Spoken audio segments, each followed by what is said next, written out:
Vamos conversar agora sobre o Poder Executivo. Está aí o Palácio do Planalto. Muito bem. O que nós temos que saber sobre o Poder Executivo? Em primeiro lugar, o Poder Executivo é exercido pelo Presidente da República, auxiliado pelos ministros de Estado. Vejam que interessante. Um administrador de um empreendimento, de uma sociedade empresária, ele tem lá os seus auxiliares, os seus assessores, os seus secretários que auxiliam ele. Muito bem. Ele tem aqueles funcionários ali de confiança que estão ao lado dele. O presidente da República também precisa desses auxiliares, desses assessores que ele pode confiar. Uma equipe para ele poder gerir a máquina estatal. Essa equipe que ele escolhe para poder gerir a máquina estatal em cada uma das áreas, educação, saúde, segurança, essa equipe são os ministros de Estado. Ministro é uma designação solene para vários tipos de cargo. Ministro de Estado quer dizer que faz parte da equipe de gestão da máquina pública por parte do presidente. Então o presidente ele forma a sua equipe, um responsável por uma pessoa para ser o responsável em cada área, e tem que ser uma pessoa da confiança dele. Então ele vai pegar pessoas da confiança dele, uma para cada área. Muito bem, vamos lá. A eleição, em primeiro lugar, o período.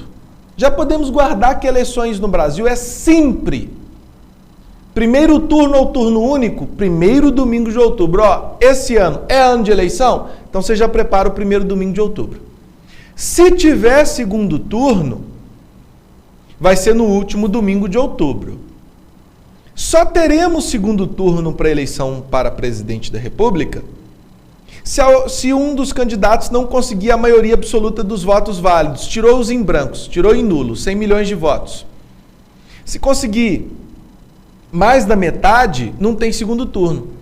Agora, um teve 40 milhões de votos, o outro teve 30, o outro teve 30 também. Opa, ninguém conseguiu a maioria absoluta dos votos válidos, vamos para o segundo turno. O segundo turno vai ser sempre no último domingo de outubro.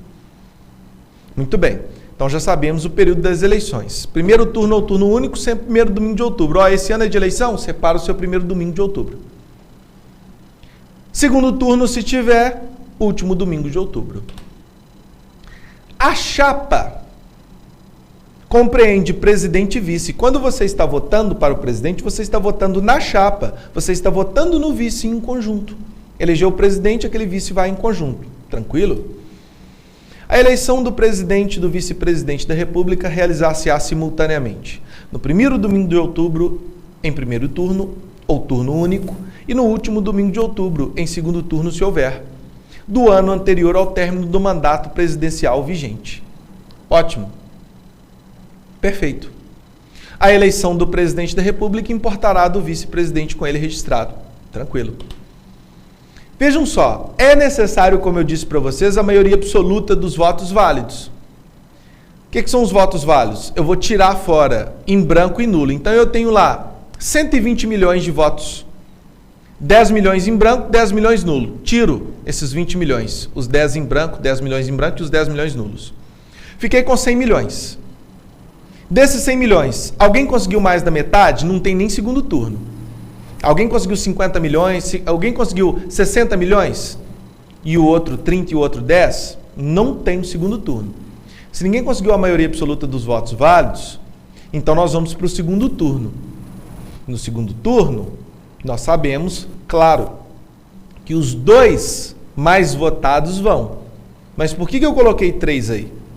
Porque o grande detalhe é, e se ocorrer um empate, um mais votado e depois nós temos o segundo e o terceiro com empate?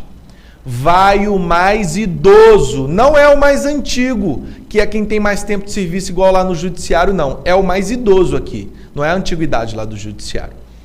O mais idoso vai toda vez que tiver empate. Aí se ocorrer morte, desistência, impedimento de alguns dos candidatos, o mais votado depois daquele ali entra. Muito bem. Então são os dois mais votados que vão para o segundo turno. Empatou, não vão 3. No caso de empate vai o mais idoso. Muito bem. Não tem 2 porque o segundo ou o primeiro mais votado ocorreu morte, desistência ou impedimento, chamo depois dele. Então são 2 que vão para o segundo turno. Muito bem.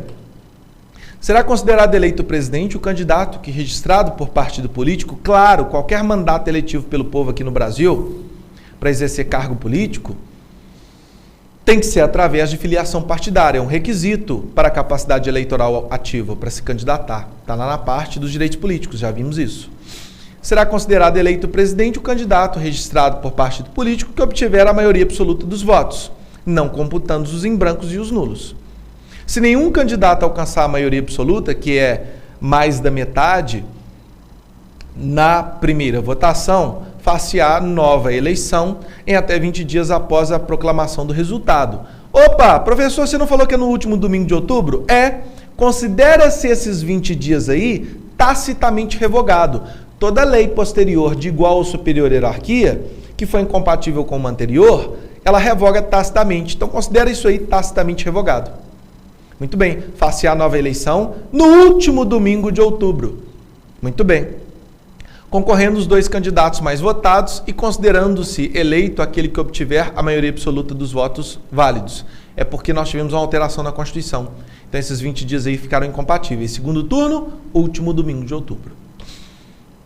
Se antes de realizado o segundo turno ocorrer morte, desistência ou impedimento legal de candidato, convocar-se-á dentre os remanescentes o de maior votação. Tranquilo?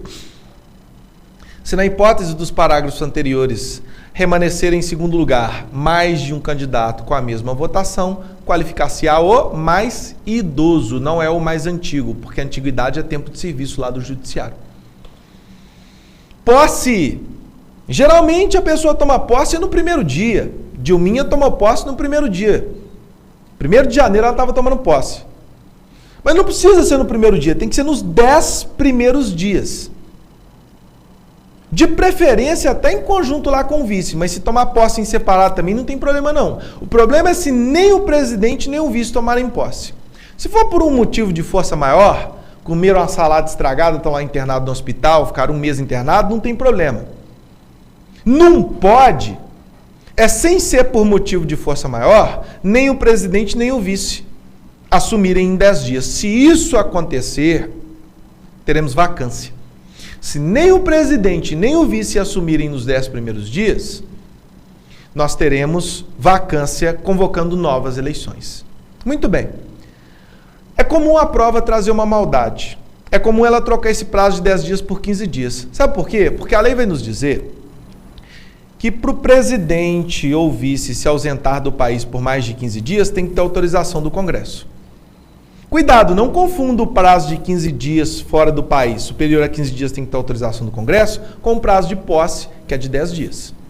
Muito bem. Segunda maldade, a prova costuma dizer que a posse será lá no Palácio do Planalto. Cuidado, é o local que o presidente vai exercer suas funções. A posse não é adjunto adverbial de lugar, é adjunto adverbial de companhia. É perante o Congresso. E se não for de companhia, vocês entenderam o sentido que eu estou querendo dizer. Não é uma circunstância de lugar, é uma circunstância de perante quem. Muito bem. É perante o Congresso Nacional que vai ocorrer a posse. É perante o Congresso Nacional que ocorre a posse. Vejam aí. O presidente e o vice-presidente da República tomarão posse em sessão do Congresso Nacional, prestando o compromisso de manter, defender e cumprir a Constituição, observar as leis, promover o bem geral do povo brasileiro, sustentar a união, a integridade e a independência do Brasil. Se decorrer dos 10 dias da data fixada para a posse, o presidente ou vice-presidente, salvo motivo de força maior, não tiverem assumido o cargo, este será declarado vago e teremos novas eleições. Muito bem. Vejam só.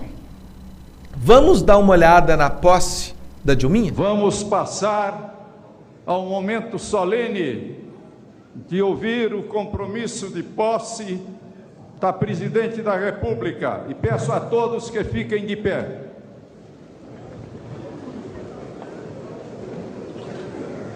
Convido a excelentíssima Presidente da República a prestar o compromisso constitucional. Prometo manter, defender e cumprir a Constituição, observar as leis, promover o bem geral do povo brasileiro, sustentar a união, a integridade e a independência do Brasil.